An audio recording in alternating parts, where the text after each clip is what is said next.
விக்ரமாதித்தன் கதைகள். ஒவ்வொரு பதுமையும் சொல்லும் ஒரு நீதி கதை. அத்தியாயம் 37. 27வது மாணிக்கவல்லி பதுமை சொல்லிய இரத்தின வியாபாரி கதை. மறுநாட் காலையில் போஜராஜன் சிம்மாசனமேற முயன்றபோது 27வது படிக்கு காவலான மாணிக்கவல்லி என்னும் பதுமை புதிய கதையொன்று சொல்லத் தொடங்கியது.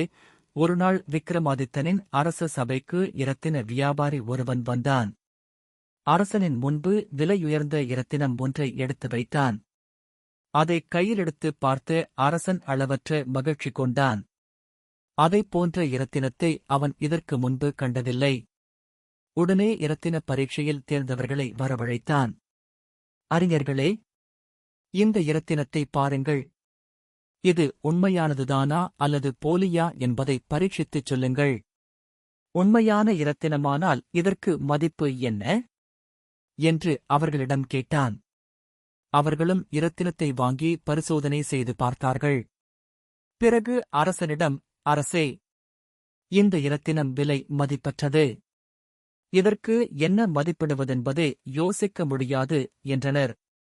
அரசன் வியாபாரியைப் பார்த்து, இதன் மதிப்பு என்ன என்று கேட்டான். அரசே, இது விற்பதற்காக கொண்டுவரப்பட்டதல்ல, உங்களுக்கு பரிசாக கொடுக்கவே வந்தேன். இதுபோன்று இன்னும் இரத்தினங்கள் இருக்கின்றனவா? இங்கு கைவசம் கொண்டு வரவில்லை. ஊரிலே 10 இரத்தினங்கள் இருக்கின்றன. உங்களுக்கு தேவையென்றால் ஏதோ ஒரு மதிப்பு வைத்து எடுத்துக்கொள்ளுங்கள் என்றான்.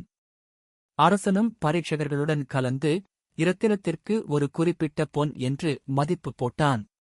அவ்விதமே வியாபாரிக்கு 10 இரத்தினங்களுக்கும் பணம் கொடுத்து, மேலும் தனக்கு இரத்தினம் பரிசளித்ததற்காக நிறைய பொன்னும் மணியும் பரிசாகக் கொடுத்தான். நம்பிக்கைக்கு பாத்திரமான ஊழியன் ஒருவனை அழைத்து, இந்த வியாபாரியுடன் நீயும் புறப்பட்டுச் செல். இவனுடைய வீட்டிலிருந்து 10 இரத்தினங்கள் எடுத்துக் கொடுப்பான். அவற்றுடன் 8 நாட்களுக்குள் நீ திரும்பி விட்டாயானால் உனக்கு அநேக பரிசுகளைக் கொடுப்பேன் என்று சொன்னான். அரசே, தங்கள் விருப்பப்படியே 8 தினங்களுக்குள் இரத்தினங்களுடன் வந்து சேருகிறேன். இல்லையேல் உங்கள் இஷ்டப்படி என்னை தண்டியுங்கள் என்று சொல்லிவிட்டு அவனும் வியாபாரியுடன் புறப்பட்டுச் சென்றான். இரத்தின வியாபாரியின் ஊரை அடைந்து அவனிடமிருந்து 10 இரத்தினங்களைப் பெற்றுக்கொண்டு உஜ்ஜயினி நகரத்துக்குத் திரும்பினான். ஊர் திரும்பும்போது எதிர்பாராத விதமாக பெருமழை பிடித்துக் கொண்டு விட்டது. வானமே பொத்துக்கொண்டு ஊற்றுவது போல் மழை தாரை தாரையாகப் பெய்தது. எங்கு பார்த்தாலும் ஒரே வெள்ளக்காடு இருந்தும் ஓரிடத்திலும் அவன் தங்கவில்லை. பெருமழையையும் பொருட்படுத்தாமல் புறப்பட்டு வந்தான். வழியிலேயே ஆறு ஒன்று குறுக்கிட்டது. மழையினால் ஆற்றின் இருகரையையும் தொட்டுக்கொண்டு வெள்ளம் சென்றது. சுழியிட்டுக் கொண்டு செல்லும் வேகத்தில் ஆற்றில் இறங்கிக் கடந்து செல்வது முடியாத காரியம். ஆகவே அங்கிருந்த படகோட்டியைக் கூப்பிட்டான். ஐயா, அவசர வேலை நிமித்தம் அக்கரைக்குப் போக வேண்டும். வெள்ளம் வடியும் வரை காத்திருப்பதென்பது முடியாது. தயவு செய்து ஓடத்தில் ஏற்றி அக்கரைக்குக் கொண்டு போய் விட்டுவிடு என்றான். வெள்ளம் கரை புரண்டு ஓடுகையில் ஓடத்தை விடுவது முடியாது என்றான் படகோட்டி. அவ்விதம் சொல்லக்கூடாது. அவசரமான காரியம். கால தாமதமாகக் கூடாது. ஐயா, வெள்ளத்தின் வேகத்தைப் பார். எவ்விதம் படகைக் கொண்டு செல்ல முடியும்? கரை புரண்டு ஓடும் ஆற்றைக் கடக்க புத்திசாலி ஒருபோதும் முயற்சிக்க மாட்டான். இதை நீ அறியவில்லையா? பெரிய ஆற்றைக் கடக்காமலிருப்பது, பலவான்களிடத்தில் சண்டையைத் தவிர்ப்பது, பெருங்கூட்டத்தோடு விரோதம் கொள்ளாமலிருப்பது ஆகியவை மிகவும் நல்லது என்பார்களே. தவிரவும் எந்த காரணத்தாலும் பெண்களுடைய நடத்தை, கரை புரண்டு ஓடும் நதி, அரசனின் ஆதரவு, பாம்பின் நட்பு, வியாபாரியின் விசுவாசம் இவைகளில் நம்பிக்கை வைக்கக்கூடாது என்பதை மறந்துவிட்டாயா? என்னால் இந்த வெள்ளத்தில் படகைச் செலுத்த முடியாது என்றான் அவன். ஐயா, நீ சொல்வது உண்மையான வார்த்தையே. இருந்தாலும் என் விவகாரம் மிகவும் முக்கியமானது. நீ சொல்லும் இவ்விதியை தளர்த்த வேண்டிய சமயங்களும் உள்ளனவே. பொது விதிக்கு எப்போதுமே ஒரு விலக்கு, புறநடை உண்டு. அந்தச் சமயங்களிலே விதியைக் காட்டிலும் விலக்குகளே, புறநடைகளே முக்கியமாய் விளங்கும். எனவே என்னுடைய விவகாரம் அதிமுக்கியத்துவம் வாய்ந்தது. அதுதான் என்ன? ஐயா, அரசர் எனக்குக் கொடுத்த கெடுவான 8 நாள் தவணை நாளை காலையில் முடிந்துவிடுகிறது. அரசர் சார்பிலே நான் 10 இரத்தினங்களைப் பெற்று வருகிறேன்.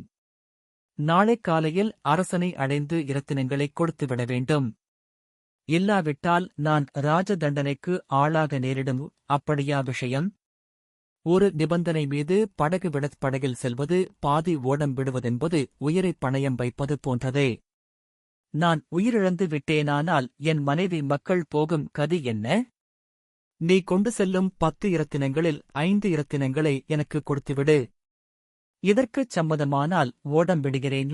என்ன செய்வது? குறித்த கெடுவுக்குள் அவன் போய்ச் சேர வேண்டுமே.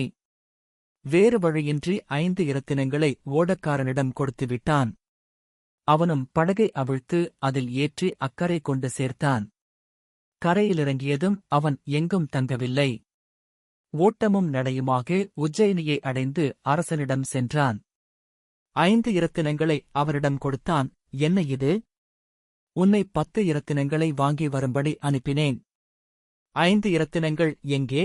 என்று விக்ரமாதித்தன் கடுமையாகக் கேட்டான். அரசே, உங்களிடமிருந்து புறப்பட்டு நான் நேராக வியாபாரியின் ஊரை அடைந்தேன். அவனிடமிருந்து 10 இரத்தினங்களைப் பெற்றுத் திரும்பினேன்.